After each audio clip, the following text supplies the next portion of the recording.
তো আজকে সারা দিন খাবো একই কালারের খাবার। আর কালার ডিসাইড করবে স্পিনিং হুইল। গাইস লাল কালার, কিন্তু এখানে একটা টুইস্ট আছে। আবার কিসের টুইস্ট?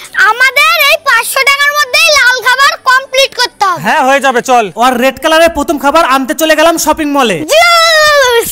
লাল কালারের বেদানা জুস, যেটা শরীরের পক্ষে হেলদিও আর টেস্টিও। আর এবার হলো লাঞ্চের বাড়ি, যেটার জন্য আমি বাড়িতেই শেফ হয়ে গেছি। আর আমি বানালাম টমেটো স্যুপ আর রেড ফর পাস্তা। আর সাথে নিয়ে নিলাম ভুট চিপস, কিন্তু এই রেড কালারের চিপসটা সেই ঝাল। আর এত কিছু খাওয়ার পরে লাঞ্চের রেড কালারের খাবার কমপ্লিট। আর আমরা 2 ঘন্টার জন্য একটা লম্বা ঘুম দিয়ে দিলাম। গাইস বিকালে নিয়ে আসলাম সবুজ কালারের তরমুজ, ঢিস, কিন্তু ভিতরে লাল। ঠিক আছে, এবার আমরা ভিতরের লাল তরমুজগুলো সব খেয়ে ফেলি। এরপরে সন্ধ্যে 6টার সময় রেড কালারের ভেলভেট কেক নিয়ে দুজনে মিলে মেরে দিলাম। আর লাস্টে রাত্রিবেলায় দেখো বন্ধন নিয়ে আসলো রেড কালারের চিকেন পকোড়া আর ললিপপ, এটাও মেরে দিলাম।